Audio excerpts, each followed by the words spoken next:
Hello everyone and good night, good evening, good afternoon and good mornings. Welcome back to my channel ya.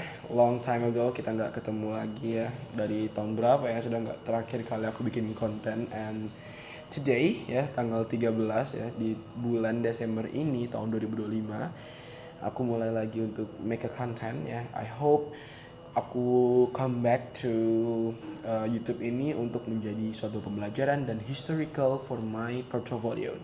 Jadi I'm gonna talk about kenapa aku nggak bikin konten selama ini, dan in the next minute I will talk about this December ya, setting the global ya, December and the next year.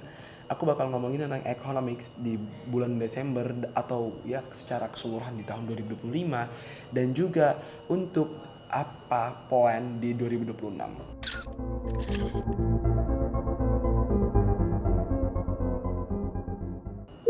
Oke, yang pertama-tama aku bakal bahas terlebih dahulu tentang kenapa aku nggak bikin konten selama ini. Jadi I'm not make any content in this ya, in this long time year. Aku nggak bikin konten karena I've been busy for preparing my high school. Jadi sekarang aku sudah SMA, tepatnya di SMA Negeri 10 Samarinda, ya SS Garuda School ya, dimana aku ngurus panjang banget segala macam, dan aku sekarang ada di libur semester, maka aku punya banyak waktu luang untuk make it a content again gitu. Jadi aku comeback untuk bikin konten dan lain-lain. Dan di sini punya semangat baru untuk bikin konten karena menginspirasi aja gitu ya, untuk bikin konten dan make a historical portfolio. I hope it can useful ya untuk next future maybe ya. Dan oke, kita langsung saja untuk pembahasan tentang this December ya, this 2025 economics and plan for the future. Ya. Oke, yang pertama aku bakal kasih tahu dulu. Jadi aku punya materinya semua di laptop aku, dan juga aku bakal baca sedikit-sedikit karena udah banyak banget aku ringkas di tahun 2025 tentang news ya, dari XAU Gold, crypto, economics lainnya, news gitu ya. Dan juga apapun itu tentang ekonomi ya, di bidang di sektor ekonomi dan juga di sektor news global di 2025 dan future in 2026. Karena ini udah akhir tahun, oke. Jadi narasi ringkas aja ekonomi global ya. Jadi kalau mungkin kalian dengar di apa sih itu bulan Desember ya, mungkin yang terbenak atau terlintas di bulan Desember itu adalah yang pasti liburan, Natal ya, Christmas, liburan, terus holiday, istirahat, pencapaian gitu, keinginan, titik akhir gitu, atau titik puncak pada suatu keinginan untuk keberhasilan sesuatu itu pasti ada di bulan Desember. But kinda aneh gitu ya. Jadi many people ya, December is often misunderstood gitu. Mungkin buat mereka itu adalah holiday atau liburan senang-senang, tapi di sisi lain di ekonominya, di economic sector, di global itu bahwasanya di bulan Desember itu adalah bulan dimana evaluasi besar-besaran ya, dimana pemerintahan ya, many people think December is only about holidays, tapi aslinya enggak. They're thinking about evaluations. Jadi bukan hanya penutup akhir tahun, tapi masa evaluasi economics. Di bulan ini investor besar, contohnya ada bank, pemerintahan, perusahaan kecil, perusahaan besar seperti itu, atau pribadi-pribadi lainnya.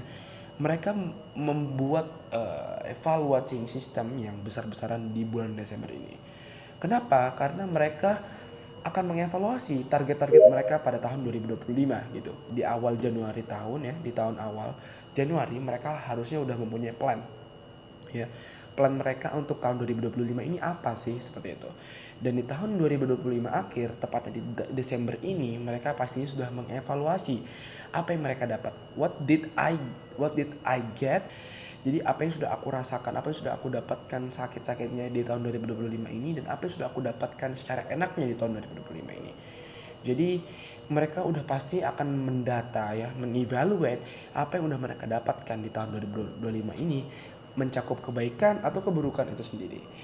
Dan yang paling penting itu akan merubah segala macamnya di kehidupan mereka sendiri gitu. Contohnya saja, aku bakal meng-highlight significantly news di tahun 2025 ini adalah Texas sangat membuat gerakan baru atau membuat valuasi gerakan baru untuk China, di mana mengeluarkan tarif rate di 32%. Di sini sudah kita bisa lihat bahwasanya Donald Trump memang ingin di mana Amerika United States untuk sangat menguntungkan, dan mereka ingin bagaimana pasar dagang itu sangat berantusias atau istilahnya sangat berperang untuk mereka di situ ya. Karena in this 2026 I hope that they are going to be war ya.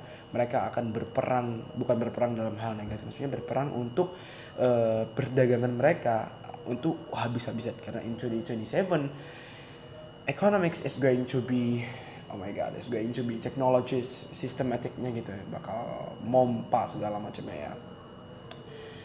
Dan karena itu pasar sering terlihat tenang, namun sebenarnya enggak. Yang udah kalian lihat sendiri, mungkin yang udah ngeliat chart segala macam ya, trading news market dan lain-lain, itu pasar market ya, pasar itu sangat-sangat aneh ya in this 2025. Ada yang kemarin juga error sempat di beberapa macam broker dan lain-lain. Trading itu sungguh sangat sulit, dimana banyaknya fake out, trading chart dan lain-lain. Itu adalah salah satu simbolis bagaimana economics semakin akhir tahun semakin banyak evaluasi, dimana evaluasi entah itu dalam ranah baik atau ranah buruk yang dapat mempengaruhi dunia-dunia di luarnya. Contohnya saja untuk di dunia sahamnya, stocks di Indonesia sendiri, saya bakal contoh ambil Pani sendiri, dengan dia akan membuat salah satu gedung-gedungnya banyak ya di sekitar tanah-tanah yang akan ditimbun di Jakarta itu ya, gedung-gedung ribuan, banyak gedung ya di peak di gitu itu untuk apa ya, pemasukan mereka tambahan dan lain-lain itu udah mencakup banyak sekali. Tak bulan-bulan kemarin atau tanggal-tanggal kemarin Pani sangat naik, di mana Pani naik hampir sekitar berapa persen itu dia naik dikarenakannya banyaknya ingin penanaman saham, dimana dia pembuatan banyak bidang dan lain-lain, dia pembuatan banyak gedung-gedung atau sektor-sektor lainnya.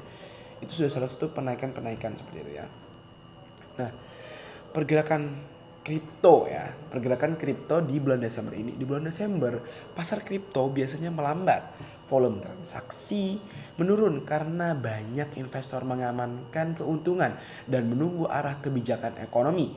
Jadi mereka bakal banyak menunggu dan mengevaluasi. Itu sih, mungkin di bulan Desember itu banyak orang bakal mengevaluate ya, dibanding mereka akan bergerak gitu. Karena Desember ini adalah dimana tempatnya kita untuk mengevaluasi.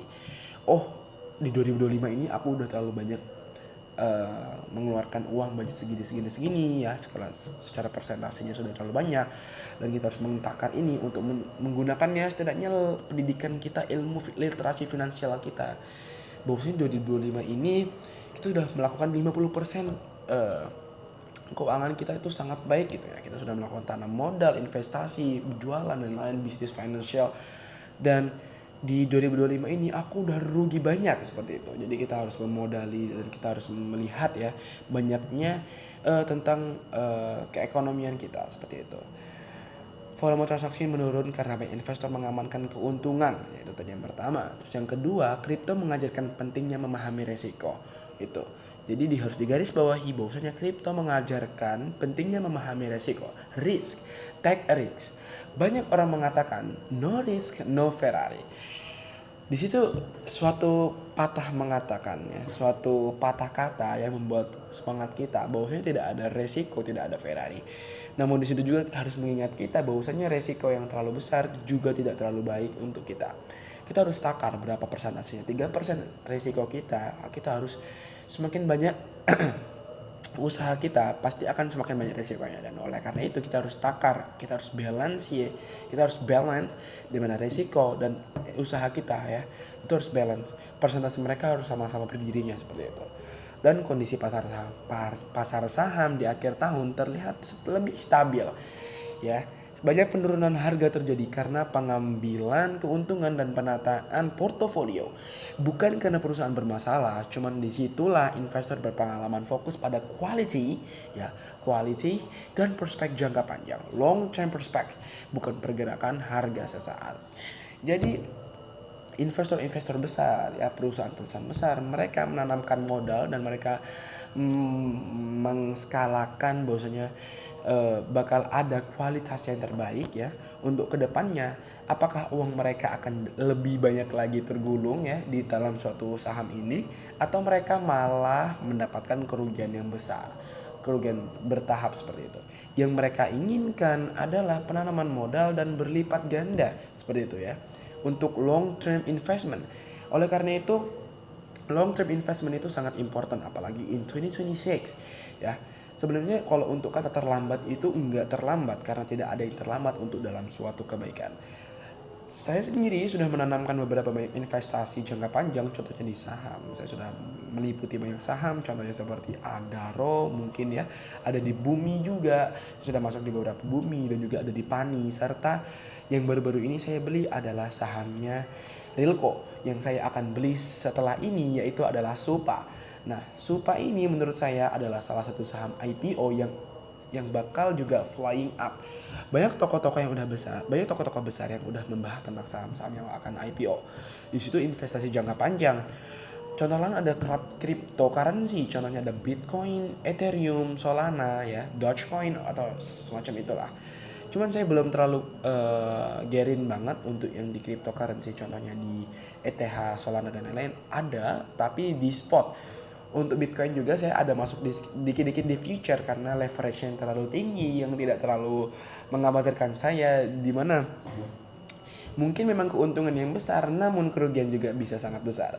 Oleh karena itu saya bermain di bidang trading XAU. Saya juga masih belajar karena masih comeback di tahun 2025 awal ini. Saya terakhir mengikuti beberapa macam digital economics itu ada di tahun 2024 akhir, di mana saya merasa oke, 2024 ini I think I have already done ya, I've already done, di mana mungkin saya rasa oke, saya capek untuk di trading dan segala macamnya, makanya saya berhenti. Dan di 2025 akhir ini saya bakal nyoba lagi, try hard di 2026. I hope I can get in what my target is gitu ya. Dan arah menuju 2026 ya, dan menuju 2026 dunia akan semakin didorong oleh digitalisasi, itu yang pasti ya, teknologi dan perubahan pola ekonomi, kebersihan, keberhasilan, evaluasi itu sudah pasti akan ada di 2026. Tidak ditentukan oleh spekulasi cepat, namun oleh pengetahuan, kesiapan dan pola pikir long term, jangka panjang ya, kejelasan gitu ya. Itu paling important di 2026 gitu. Dan aku yakin di 2026 juga Bitcoin, emas dan lain-lain itu akan flowing up ya, akan flow ke atas gitu ya, atau bisa dibilang new ATH. Dan untuk di tanggal 13 ini new ATH udah tercapai di XAU ya, udah mencapai berapa, 4.000 berapa gitu ya, 4.300 berapa. Itu udah termasuk salah satu dominasi untuk arah di 2026 nantinya seperti itu. Kalau menurut saya tetap going up to Bitcoin, gold dan lain-lain. Jadi mungkin itu saja yang bisa saya katakan. Thank you for listening my talks tonight ya. My talks this night, such a honor and pleasure that you are going to listen to what I'm going to talk. Dan bye bye. See you in the next video. Bye.